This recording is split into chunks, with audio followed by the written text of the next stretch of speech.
What is contaminated soil remediation? Have you ever wondered what happens to soil that gets polluted by harmful substances?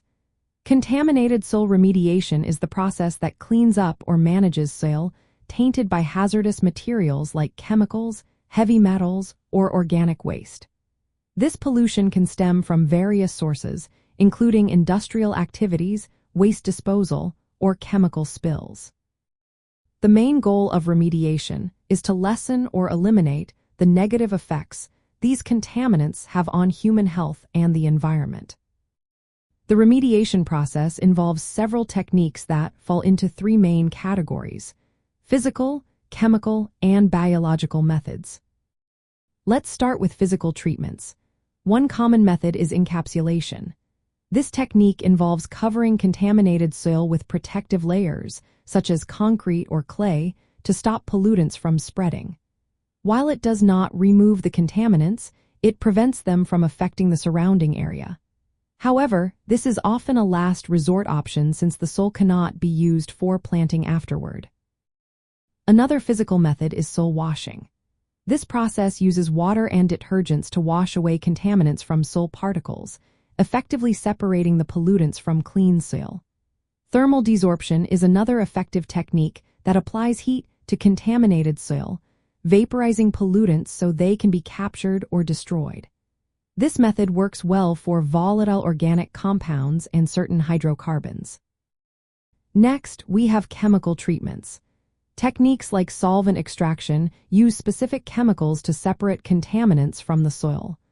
Additionally, activated carbon amendments can help adsorb and degrade pollutants directly in the soil. Biological treatments also play a significant role in remediation. Bioremediation uses microorganisms to naturally break down organic contaminants, turning harmful substances into less toxic or harmless compounds. This method is particularly useful for cleaning up oil spills or pesticide contamination. In some cases, a combination of these methods is employed to achieve better results, especially when dealing with complex contamination scenarios.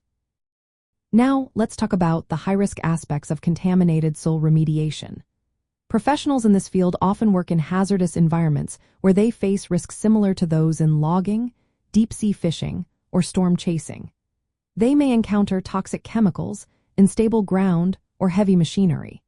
As a result, these workers must wear protective gear and handle hazardous materials with care to avoid health issues and environmental damage. In practical terms, contaminated soil remediation is essential for restoring land that might otherwise be unsafe or unusable. This process allows for safer communities and healthier ecosystems. It also plays a vital role in industries that requiring land reuse after industrial or waste-related activities. Overall, contaminated soil remediation is a key environmental cleanup effort that combines science, technology, and sometimes risky fieldwork to protect both people and nature from the lasting effects of pollution.